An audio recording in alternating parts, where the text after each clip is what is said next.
flourishing of different schools, and particularly the Italian school with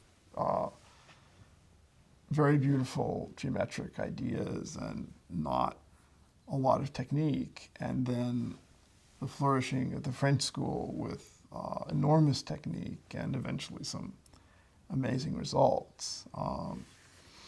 And you had to kind of find a path among those different approaches. I think, Cadara, the course on algebraic surfaces, was rooted in the Italian schools, the Enrico's Castelnuovo book on algebraic surfaces. My getting into algebraic geometry came through that route. How much algebra were you exposed to in the course of your education at that point? None. The last formal algebra course I had was college algebra at Wake Forest and some linear algebra. But, what we think of as algebra. Right, so Grothendieck must initially have seemed like from another planet. Although in person, he was very concrete, very geometric. And even the proof of the Riemann-Roch theorem is an extraordinarily geometric set of ideas. The Serres paper, the FAC, helped a lot because that, if you just had rudimentary commutative algebra, you could follow that.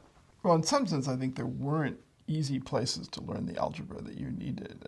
In some ways that was, Hartshorne wrote his book to try to have some of the algebra available, and then Eisenbahn had to write a book that gave you all the algebra you needed to read Hartshorne's book. At Princeton, when I was a student, and probably when you were a student, I don't remember there being any algebraists on the faculty. Tim O'Meara was there for a year or so, and he taught a course that I went to for a little bit, but it was on algebras and the sort of Wedderburn-Albert type of stuff. But what we would think of as algebraic number theory and so on, I don't remember that being at Princeton at that time.